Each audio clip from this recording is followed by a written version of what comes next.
नमस्कार दर्शकों, YouTube के मेरे चैनल में आप सबका स्वागत है। आज मैं वीडियो लेकर आई हूँ मेष लगन व मेष राशि के लिए देवगुरु बृहस्पति का राशि परिवर्तन।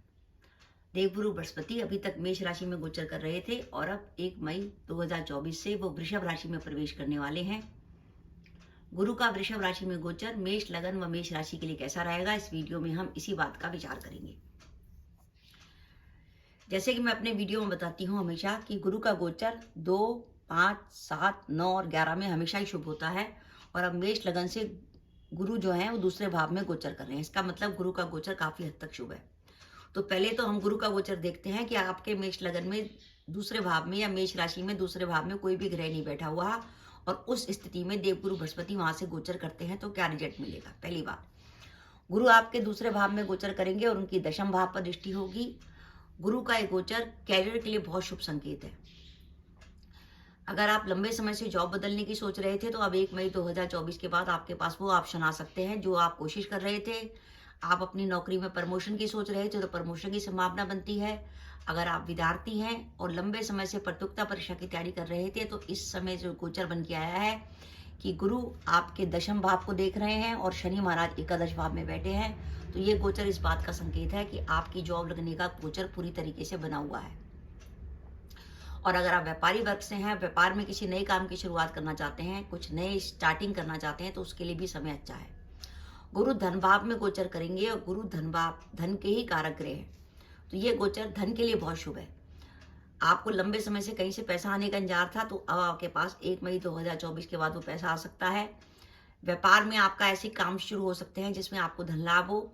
आप ऐसी नौकरी ज्वाइन कर सकते हैं जहां आपकी सैलरी बढ़ जाए और या आपकी वर्तमान नौकरी में इंक्रीमेंट लग जाए या प्रमोशन हो जाए, यानी धन के लिए गोचर शुभ रहने वाला है। और बाई चांस आपका इस समय कोई कोर्ट केस चल रहा है तो ये गुरु का गोचर आपके कोर्ट केस के लिए भी शुभ रहेगा, क्योंकि गुरु की दृष्टि आपके छठे भाव पर होगी जहां से हम कोर्ट केस का विचार करते हैं। गुरु छठे भाव को भी देखेंगे, दशम भाव को भी देखेंगे, जो कोर्ट केस में विजय का संकेत दिखा रहा है। गुरु कुटुंब भाव में गोचर कर रहे हैं, जो इस बात का संकेत है कि आने वाले 13 महीनों में आपके परिवार में कोई ना कोई मांगलिक कार्य जरूर होगा, किसी का जन्म, किसी की शादी वगैरह या कोई धार्मिक कार्य। जो अपने विवाह के इंतजार में थे उनका विवाह तय हो सकता है और जो दंपति संतान प्लान करना चाहते थे वो संतान प्लान कर सकते हैं। गुरु दशम भाव को गोचर करेंगे आपके भाग्येश होकर, तो ये समय जो होगा आपके लिए समाज में मान सम्मान व प्रतिष्ठा का होगा। समाज में आपकी बात को सुना जाएगा, आपके अच्छे प्रतिष्ठित लोगों से संबंध बनेंगे और आपके जिन अच्छे लोगों से संबंध है वो लोग इस समय आपके काम भी आएंगे। तो ये मैंने आपको बताया कि अगर आपका मेष लगन व मेष राशि है और देवगुरु बृहस्पति आपकी कुंडली में दूसरे भाव में गोचर कर रहे हैं और दूसरे भाव में कोई ग्रह नहीं बैठा हुआ, तो आपको ये फलादेश मिलने वाला है। अब ये मान के चलिए कि बाई चांस आपके दूसरे भाव में कोई ग्रह बैठा हुआ तो गुरु का गोचर क्या आपको रिजल्ट देगा। सबसे पहले हम ये 5 ग्रह लेते हैं, सूर्य, बुध, गुरु, शुक्र और शनि। अगर आपकी मेष लगन व मेष राशि है और आपके धन भाव में सूर्य, बुध, गुरु, शुक्र या शनि बैठे हैं तो ये जो वर्तमान गोचर है वो आपको बहुत अधिक फल देगा, उसका फल आपके लिए दुगना हो जाएगा। सबसे पहले बात करें सूर्य की। सूर्य आपकी कुंडली में पंचमेश होकर धन भाव में बैठा हुआ है।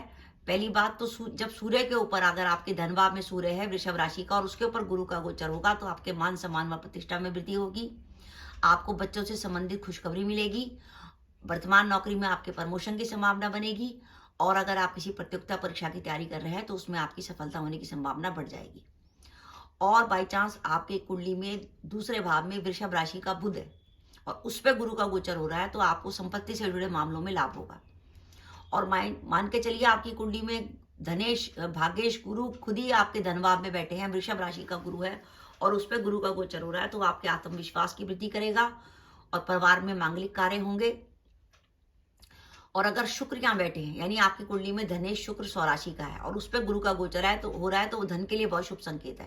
यानी आपकी आने वाले 13 महीनों में आर्थिक स्थिति में सुधार होगा और धन से जुड़े मामलों में आपको सफलता मिलेगी। और शुक्र पर एक गुरु का गोचर जो है, जो अपने विवाह के इंतजार में थे उनका विवाह तय होने की संभावना बनेगी।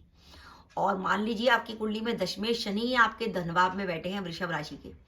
शनि कर्म के कारक हैं, हमारे कैरियर का विचार शनि से करते हैं। जब शनि के ऊपर आपके भाग्येश गुरु चलेंगे तो आपको कैरियर से जुड़े नए अवसर मिलेंगे। कई बार क्या होता है, हम कंफ्यूजन की स्थिति में रहते हैं ये काम करें या ना करें, लेकिन जब कर्म के कारक शनि के ऊपर गुरु का गोचर होगा तो आपके दिमाग में निश्चितता आएगी। एक आपको दिमाग में एक लाइट मिलेगी, एक इनसाइट आएगी कि मुझे क्या करना चाहिए, क्या नहीं करना चाहिए, क्या मेरे लिए बेनिफिट है, क्या मेरे लिए बेनिफिट नहीं है। तो एक गुरु का गोचर कैरियर के हिसाब से एक शुभ संकेत है। तो ये मैंने आपको बताया। और बाई चांस मान लीजिए आपकी कुंडली में यहाँ चंद्रमा बैठा है, क्योंकि चंद्रमा यहाँ पर उच्च का होगा, चतुर्थेश उच्च का होकर धन भाव में बैठा होगा, तो प्रॉपर्टी के लिए बहुत अच्छा संकेत है। और लेकिन अगर चंद्रमा पाप पीड़ित नहीं है, पूरा बली है। बली चंद्रमा का अर्थ है कि चंद्रमा अगर आपके यहाँ बैठा हुआ है तो सूर्य यहाँ नहीं होना चाहिए, यहाँ नहीं होना चाहिए, यहाँ नहीं होना चाहिए। ऐसी स्थिति में वो चंद्रमा बली कहलाएगा। ऐसी स्थिति में वो चंद्रमा आपके नौकरी में परिवर्तन करा सकता है, आपका स्थान परिवर्तन करा सकता है और आपकी माता के लिए शुभ संकेत होगा। ये तो बात हुई कि आपकी कुंडली में सूर्य, बुध, गुरु, शुक्र, शनि और चंद्र में बैठे हैं तो आपको क्या रिजल्ट मिलने वाला है। बाई चांस मान के लिए चलिए आपकी कुंडली में मंगल, केतु या राहु बैठे हैं तो आपको क्या रिजल्ट मिलने वाला है। पहली बात, मंगल आपकी कुंडली में लग्नेश होकर धनभाव में बैठेगा और मंगल के ऊपर गुरु का गोचर आपके क्रोध की मात्रा बढ़ाएगा। आपकी वाणी कटु हो सकती है, वाणी से आपके काम भी कर सकते हैं, तो सोच विचार के अपना बात करिएगा। कामों में तेजी लाने की कोशिश बिल्कुल मत करिएगा और अपने क्रोध पर नियंत्रण रखिएगा। और अगर राहु यहाँ बैठा हुआ है तो वो आपस में विवाद की स्थिति पैदा करेगा, कुटुंब में विवाद हो सकता है, आपकी वाणी से ऐसी बात निकल सकती है कि सामने वाला नाराज हो जाए। और धन से जुड़े मामलों में सावधानी रखिएगा, क्योंकि राहु यहाँ बैठा हुआ, उसके ऊपर जब गुरु का गोचर होगा तो आपके धन लाभ के तो अवसर आएंगे, लेकिन अचानक धन हानि की भी संभावना बनेगी। और बाई चांस यहाँ केतु बैठा हुआ है तो वो परिवार में वाद विवाद की स्थिति पैदा कर सकता है, वाणी को कटु कर सकता है, आपके लिए अचानक चोट या दुर्घटना का कारण बन सकता है। तो इसलिए आप ध्यान रखिए, आपका मेष लगन व मेष राशि है और आपके धनभाव में अगर मंगल, केतु और राहु बैठे हैं तो आपको इस गोचर में थोड़ी सी सावधानी रखनी है, क्योंकि गुरु एक अग्नि तत्व ग्रह है और मंगल और केतु भी अग्नि तत्व ग्रह है। ये जब अग्नि तत्व ग्रह मिलेंगे तो आपको हर काम में तेजी देंगे, तो अपनी वाणी पर संयत रखिएगा। और अगर आपको लगे कि जैसे राहु बैठा है और राहु के कारण कोई परेशानी आ रही है, तो उपाय के तौर पर आप बुधवार या शनिवार को बहते पानी में जो कोयला होता है, काले रंग का कोयला, उसके टुकड़े जो है बहते पानी में प्रवाहित कर सकते हैं, कोयले के टुकड़े। और केतु के लिए आप चाहे तो गणेश जी के मंदिर में कमल का भी दान कर सकते हैं, कुत्तों को कुछ खाना खिला सकते हैं। तो राहु केतु की नेगेटिविटी खत्म हो जाएगी और आपको गुरु के गोचर का शुभ फल मिलेगा। तो दर्शकों, मेरा वीडियो था कि मेष लगन व मेष राशि के लिए देव गुरु बृहस्पति का दूसरे भाव में गोचर बहुत अधिक शुभ संकेत है। आपके लिए कैरियर में आगे बढ़ने का समय है और ये 13 महीने आपके लिए कैरियर के लिए शुभ साबित होने वाले हैं।